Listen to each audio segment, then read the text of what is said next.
Je vais exposer en même temps notre explication de vote, ce qui me permettra de bénéficier de quelques temps de parole supplémentaires.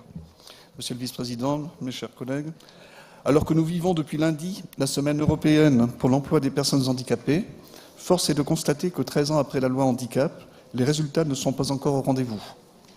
Le taux de chômage des personnes en situation de handicap, autour de 19%, est encore 2 fois supérieur à la moyenne nationale.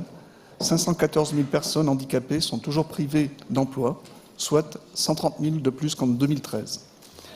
Alors que la loi impose aux entreprises d'au moins 20 salariés et aux employeurs publics d'employer des travailleurs handicapés pour 6% de leurs effectifs locaux totaux, la moyenne relevée en entreprise n'est que de 3,5%, celle des employeurs publics de 5,49%. Ce retard, ce n'est pas celui du Conseil régional des Hauts-de-France. Au 31 décembre 2017, 1037 personnes, dont 809 dans les lycées, 228 au siège et dans les ports, étaient des agents en situation de handicap au sein de notre collectivité, soit un taux d'emploi de près de 11,96%. En effet, notre région mène un véritable travail d'inclusion. Nous pouvons en être fiers. Que le handicap soit d'origine innée ou acquise, personne n'a le pouvoir malheureusement de le faire disparaître. Par contre, les élus ont le devoir d'accompagner au maximum la mise en place de moyens pour compenser ou à minima atténuer la différence. Ceci permettra à tous les talents de s'exprimer dans notre collectivité. En tant que centristes, nous sommes profondément attachés à cette vision humaniste qui veut que chacun puisse avoir la possibilité de contribuer au bien commun, quel que soit son degré d'invalidité, mais aussi selon ses opinions, sa religion, son origine ethnique, son sexe, son âge. C'est là une des sources dans laquelle nous puisons notre force pour mener à bien nos missions de service public. Cela guide des élus que nous sommes dans la conduite de l'intérêt général. Mais notre ambition ne s'arrête pas là. Au Conseil régional, nous avons pour objectif d'atteindre un taux d'emploi de 13,09% d'ici 2020.